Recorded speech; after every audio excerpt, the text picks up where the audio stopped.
Thank you, Jenna. And hello, everybody. My name is Sanda Ionescu, and I am part of the Metadata and Preservation Unit at ICPSR. And I would like to start by thanking you all for your interest in metadata and for attending this session. Today, I plan to talk about some of the ways in which we use the DDI metadata standard at ICPSR, with a special focus on some recent projects in which we have been using the standard to document variable comparability across data sets. So DDI stands for the Data Documentation Initiative, and it is a metadata standard that was specifically designed to describe data from the social, political, and behavioral sciences. Metadata standards have become increasingly popular in recent years, and that is because there are significant advantages to using them. Standardized metadata is structured in a consistent and predictable way, and that makes it easy for us to create computer programs that work with it and can manipulate it in various ways.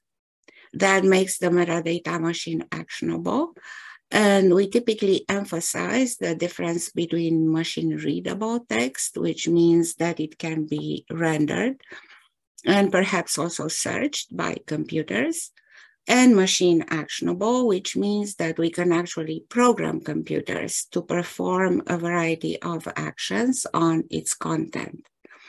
And filtered searches and interactive displays are just a few examples. Metadata standards are also typically not system-dependent, which means that they're easy to share and reuse by other systems. And all of these features contribute to make our data findable, accessible, interoperable, and reusable. So there are quite a few metadata standards out there, but there are some very good reasons why DDI stands out as the best choice for an archive like ours. Many of the standards that are widely used in the library world, and I'm only giving here a few examples, tend to describe datasets as objects with their relationships. But DDI, in addition to describing datasets, is also documenting data points or variables as objects in a very detailed way. It documents their physical characteristics and intellectual content, as well as their relationships with other variables, but also with the questions asked, the concepts measured, the data set to which they belong, and so on and so forth. And as I mentioned before, DDI was also specifically designed to describe the type of data that makes up most of our collection.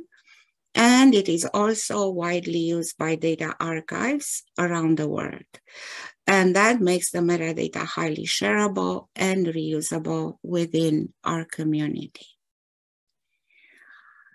All of ICPSR's metadata is fully aligned to the DDI standard and has been so for many years. All of the entries in our study descriptions or catalog records are based on DDI fields. And we have here a table showing a few examples of fields from our metadata record and how they map to DDI tags.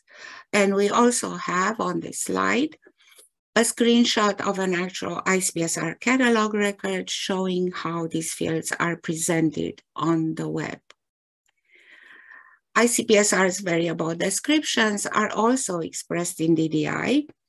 They are generated in an automated way by our processing systems, and they are included in our public variable search.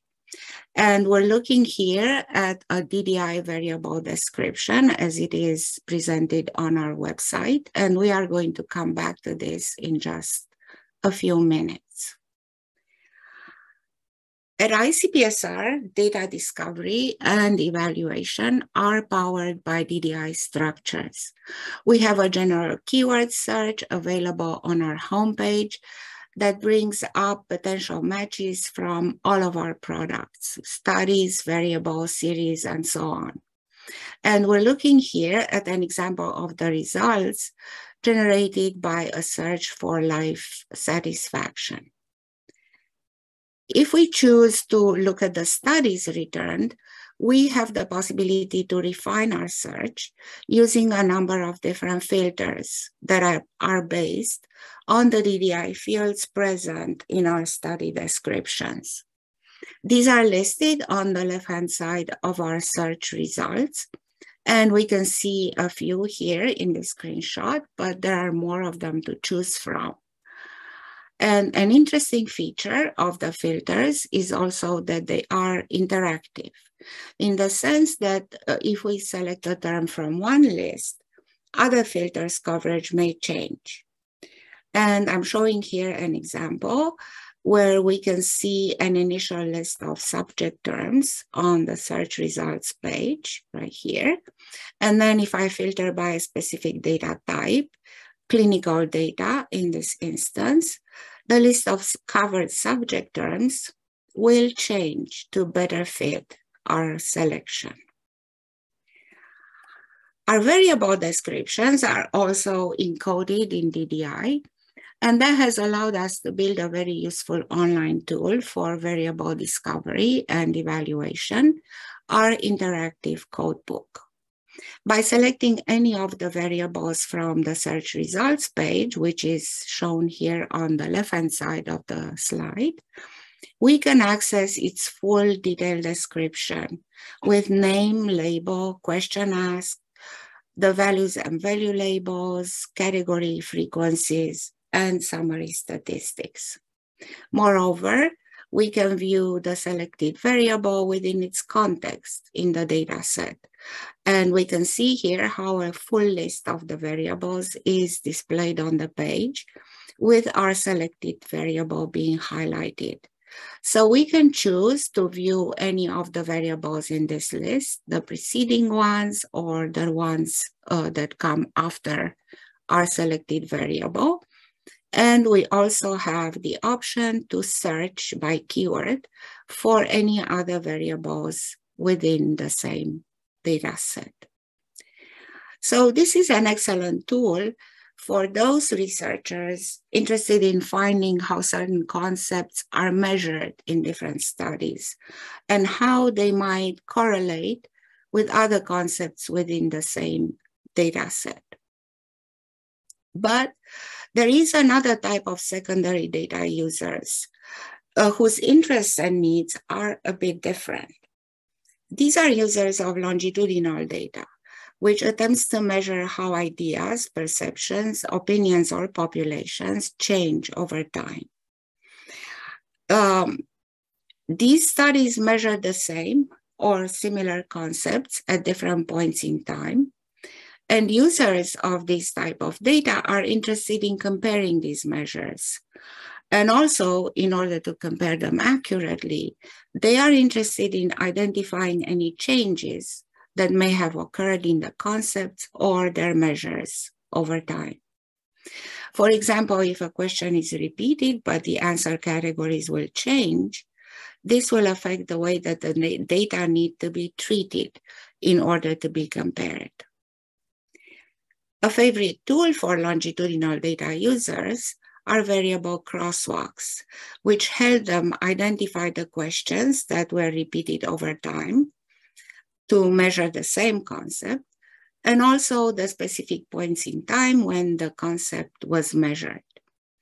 And we have here an example of a traditional crosswalk with each variable on a row in a table, and then columns to indicate the points in time when that specific question was asked.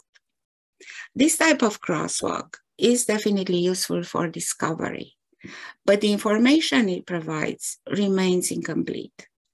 We do find out which variables are comparable across waves, but we still don't know to what extent they are comparable.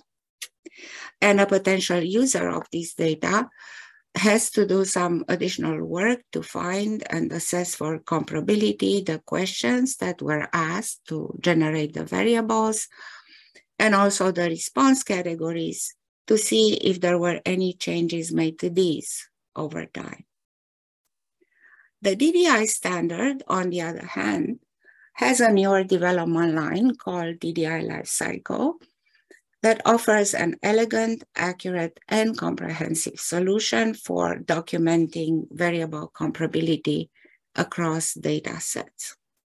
To begin with, in DDI-Lifecycle, we can group and link all comparable items, not just variables, but also data sets, studies, or series of studies that may be compared.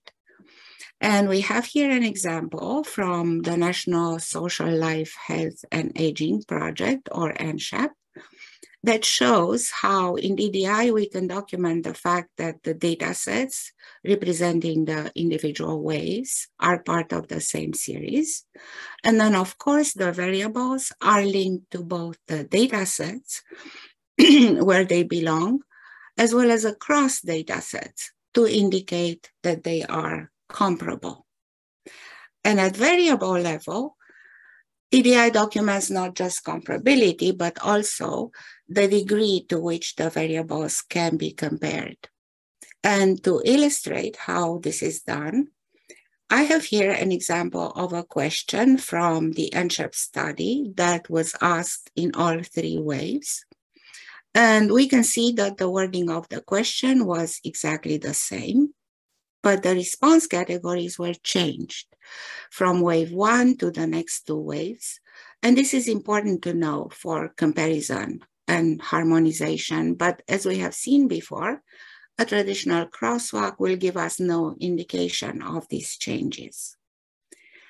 DDI, on the other hand, includes a specific structure called a variable cascade that uses the variable's physical representation to suggest not just comparability, but also the degree to which these items may be comparable.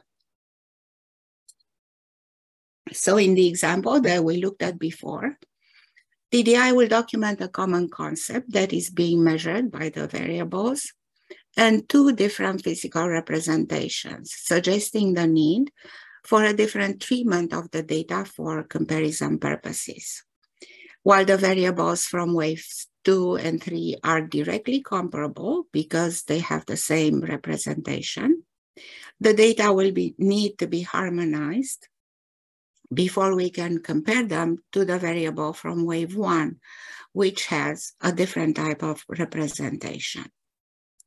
So DDI lets us document both the description of the variables, the representation and the concept measured, and the links among these items showing how they relate.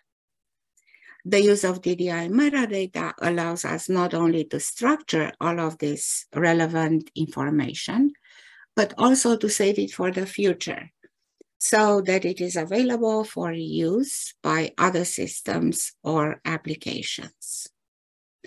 And of course, the DDI documentation may be processed to provide multiple functionality for data users. It lends itself to refined searches, can offer interactive comparison views, as well as the possibility to extract data subsets and customized codebooks. So at ICPSR, we have started creating variable comparison metadata for longitudinal studies about 4 years ago as part of a series of projects funded by the National Institute on Aging for our NACDA topical archive. Since the beginning, we have been using Collectica software for these projects, the designer for DDI creation and editing, and the Collectica portal for web presentation. Our work is freely available to the public, and I've put here the URL for accessing the portal, but there is also a link to it from the NACDA website. Access to the portal requires registration, which is free, but is independent from the ICPSR My Data account. And I've also put here on the slide a partial screenshot of the portal homepage, which basically describes the functionalities that are available to our users. We now have several projects that are completed and uploaded on the portal, and they are listed on the screenshot on the right-hand side of the slide. We have completed two types of projects: cross-wave variable comparison for 2 studies, NSHAP and TILDA, and there is a third one forthcoming for HEALTHY. And we have also produced 2 cross-series concordances in which we are actually comparing variables from 2 different longitudinal series. So we have concordances between the NSHAP-NHATS series as well as between NSHAP and MIDAS. In the projects listing, you will also be able to see that we have 2 additional single study projects for NHATS and MIDAS displayed on the portal, but these were created by teams outside of ICPSR and only shared with us so that we could compare them with the NSHAP series. So this is an excellent case in point of the advantage of using standardized metadata like DDI. This documentation was shared with us by its creators, and we were able to reuse it at ICPSR to create new added value metadata for comparisons across series. So next, I propose to show you in more detail how one of our cross-wave comparison projects is presented on the portal. And then we will also talk about some of the specifics of our cross-series projects. The first longitudinal study for which we created variable comparison metadata was the National Social Life, Health and Aging Project, or NSHAP. The study is conducted by NORC and a team of investigators at the University of Chicago. And it examines the interactions among health and social factors in aging populations. Full documentation of 3 rounds of core data collected between 2005 and 2016, as well as a newer COVID-19 sub-study, is available on the NACDA portal. So on the portal, we have complete descriptions of the series as well as of the individual waves and variables. And we can see here screenshots of the series description and the study description, as well as a listing of the studies that belong to the series. And this is an individual variable description as it appears on the portal. And all of these are similar in content to those on the main ICPSR site, except that they are documented in the newer development line of DDI, DDI-Lifecycle. More importantly, however, we also have cross-wave variable comparison information that is available on the portal in several different views. We are now looking at the Explore by Concept view, which displays an initial crosswalk for the variables for a selected topic. And I should mention here that the comparable variable sets are grouped by topics and subtopics, which are displayed on the left-hand side of the screen. And when a particular topic is selected, we can see on the main screen a list of the unique concepts measured, followed by the comparable variables in the individual data sets. Selecting any one of these unique concepts also allows us to explore 3 additional types of concordance views, which add more information about the variable's comparability. One of these is the so-called correspondence tree, with a graphic representation of the variable cascade. And we can actually see the common concept that is measured at the top, and then how it is linked to two different representations. And each of these is in its turn linked to the actual variables as they appear in the data sets. To further assist us in comparison and harmonization, we also have a statistics view that displays the categories' frequencies and their labels. And we can already see here that there is a mismatch to be addressed because some of the categories have different meanings across waves. The code comparison view will give us a chance to look at the values that stand for the categories in the data sets. And this will help us identify another type of mismatch, where one category has retained its meaning across waves, but has had different values assigned to it. And one feature that I really like on the portal is that these types of detailed concordance views are also available from the individual variable description page. And that is quite useful. If, for example, we find a single variable by doing a keyword search, we can see right away, just by looking at its description, if there are any other variables related to it. And at this point, I'm sorry. I think it's really important to emphasize that while using DDI enables the processing and state-of-the-art presentation of the enhanced metadata, the comparison information per se is added value created by our metadata team.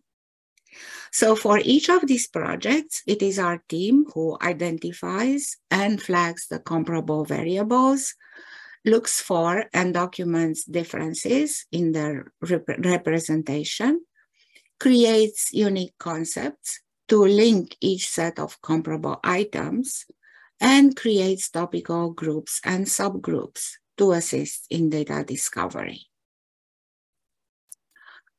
So when we had completed the NSHAP concordance, we moved on to an even more ambitious project, which was to create a crosswalk between two longitudinal series.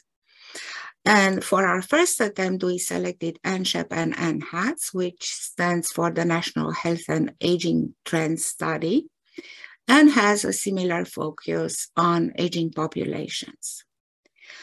To our knowledge, this type of project had not been attempted before, and it required an innovative approach using DDI.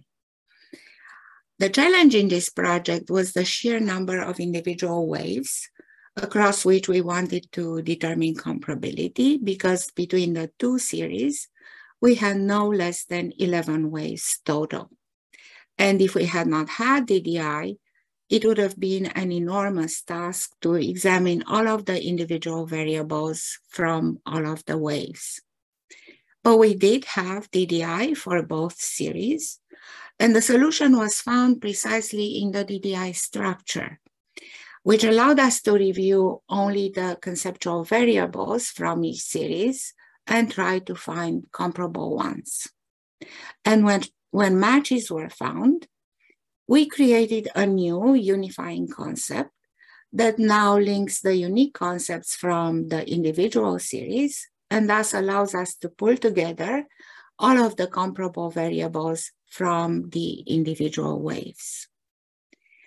For example, in NSHAP, we found variables asking if the respondent ever had hypertension. And in NHATS, we found a series of variables measuring high blood pressure. So we unified the two concepts from the two series into a single overarching concept that was called hypertension. And this diagram shows the final DDI structure with all of the branches and layers that link the whole sequence together.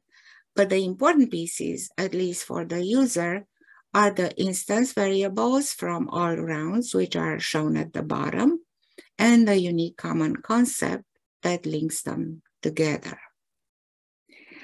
And this is exactly what we see in the collectica table view, the comparable variables from both series and the common concept that they measure.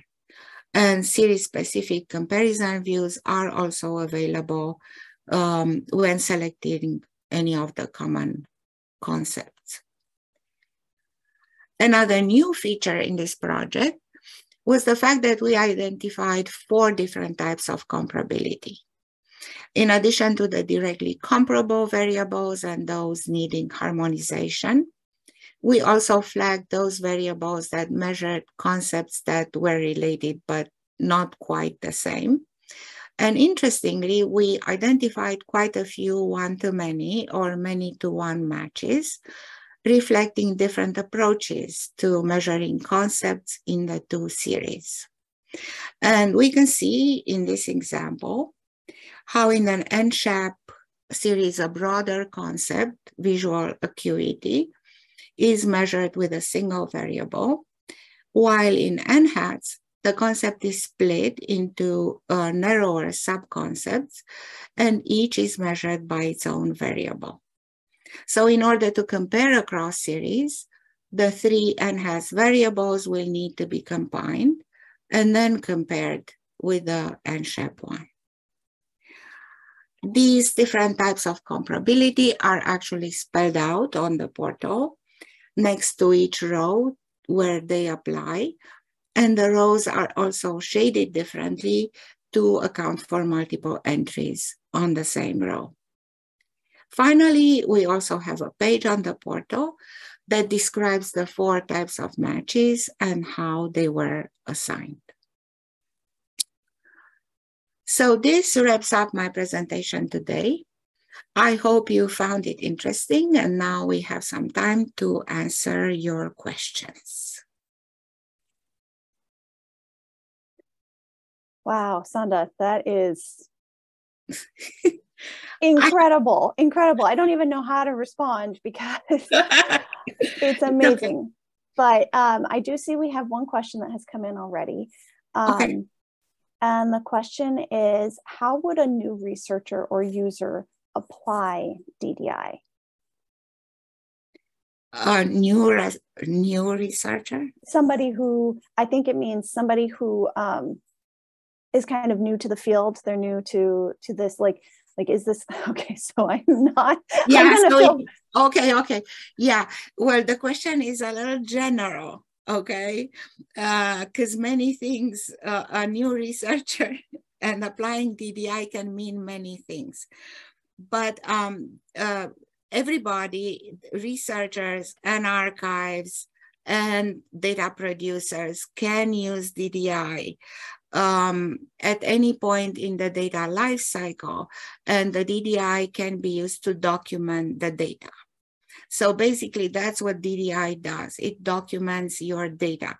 If you are in the stage where you are planning a study, you can document your questions that you are planning to ask. When you have collected your data, you can document your variables that are generated by those questions. And you can link the variables to the questions that were asked, okay? And then when you have a data set, you can document frequencies, which means, frequencies and statistics, and anything else that you might have available. So it's possible to do this by pieces during the life cycle of a data set. And it's also possible, we are a data archive at ICPSR. So our job comes in sort of after the fact where we document everything. But it can be done by researchers during the research project too. And just a follow-up question that I was thinking of, and then we'll move on to the second question that has come in. Mm-hmm. So if somebody was kind of a new researcher and they, or anybody had questions about how to apply it or how to use it, or even just navigating it, how do they reach out to you, or who do they reach out to? So DDI, there is, and I'm sorry I didn't include this in the presentation, but There is a website for the DDI Alliance. The DDI Alliance is the body that sort of governs and maintains and develops the DDI standard. And on the website, there are a lot of links. There is a lot of information. There are tutorials. There is a description of all the products that we have. But a very easy answer to this question is to email me. I'm one of the people who support users in the Alliance. Okay, and it looks like Anna has posted the DDI Alliance site in FeedLoop, and she will post your email address in there as well. Yeah. I would like to just mention that there is a lot of information on the DDI Alliance site, and sometimes a new user may get a little bit confused just by the sheer volume of it. Mm-hmm. But contacting like a real person is a good idea, because we might be able to guide you towards the resources that are absolutely best. And like I always say, ICPSR is filled with friendly people who love to help with data.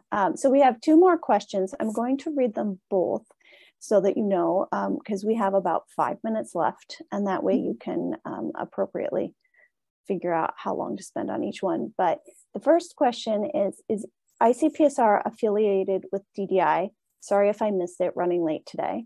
And the second question is, how are these metadata stored? In XML documents, in a database? Yeah. So ICPSR, the DDI Alliance is a membership organization. And obviously ICPSR is a member, and we have many more members. And all of those are listed on our website. We have members and users all around the world. There are lots of archives, data centers that are using DDI. ICPSR is also the place where DDI was kind of born, because in the very beginning, we had a 5-year grant from the National Science Foundation to develop DDI. And I think ICPSR was granted the money, but there was an international team, even at that point, working on producing the first version. So we are kind of like a gold member or sustainer of the Alliance. We are closely related. And the second one. Do you want me to reread it? No, just remind me. Whoa. How are the metadata stored? In XML documents in a database? So the metadata are produced in XML. We have, so the Alliance is now working on a new product that may have other representations than XML.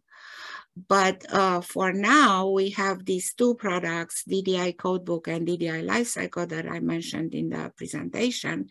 And both of them are expressed in XML. So when they are produced in XML. And there are 2 ways to work with it. Some people work with the XML itself. So for instance, you can have Solr searches that will search the XML, not a database. And that's what we do for our variable search at ICPSR.